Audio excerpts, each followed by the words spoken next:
So you have an amazing startup idea. You've got a market, but you don't know what to do next.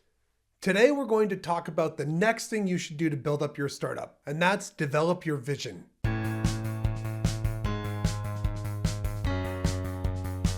Running a startup without a vision is a lot like driving at night with your headlights off. Now, there are a couple different ways that you could build your startup. Maybe you want to build a nice lifestyle business where you collect some money and take it easy and you don't work, except on the startup once in a while. And it's, a cool little lifestyle thing. That's cool, man. Go play some hacky sack. I don't care. Or maybe you're trying to run a side hustle where you want to work somewhere, and while you're working on that, build a little business on the side to get some little income and stuff.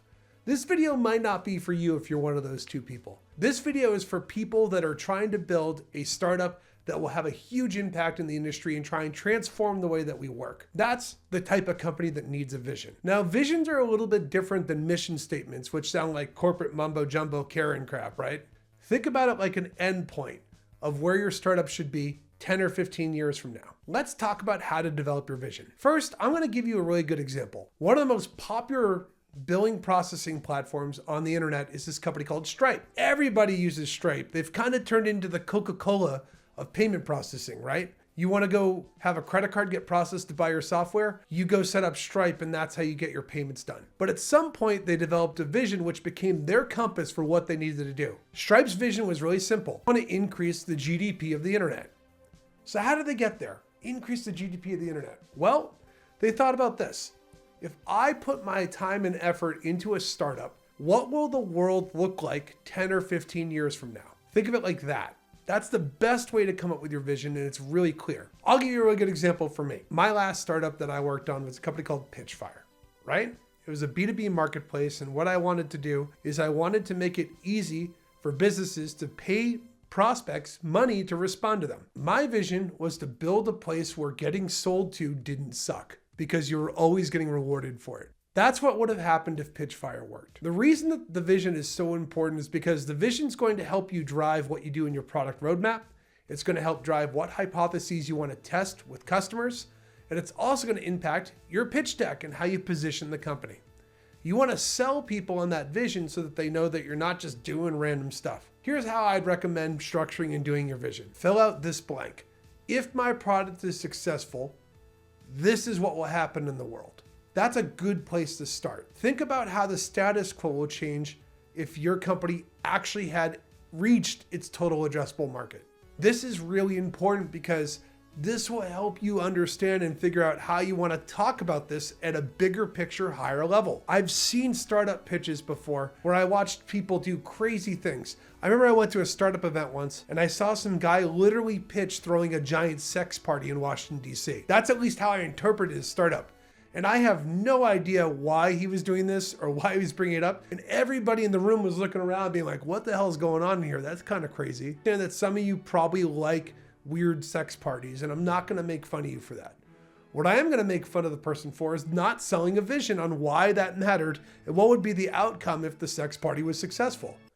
Oh my God, I'm going to get my account banned talking about this.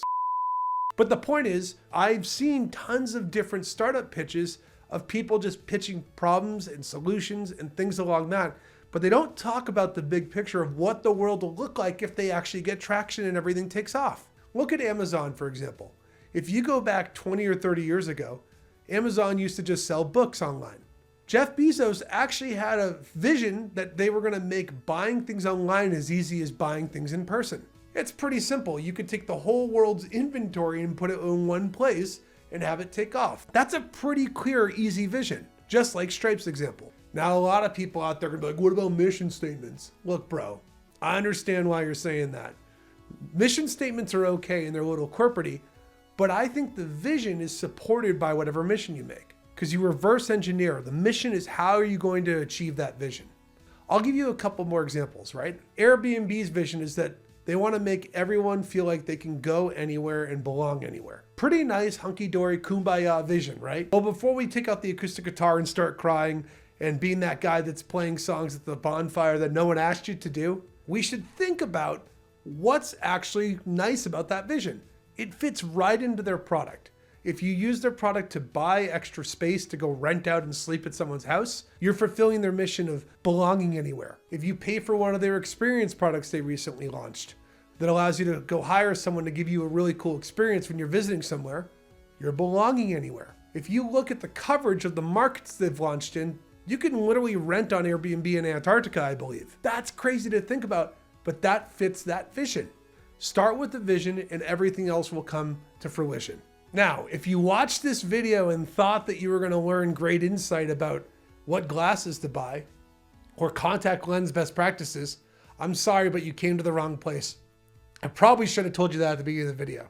Everybody else that's actually here for startup vision tips, please subscribe. I'm terribly alone.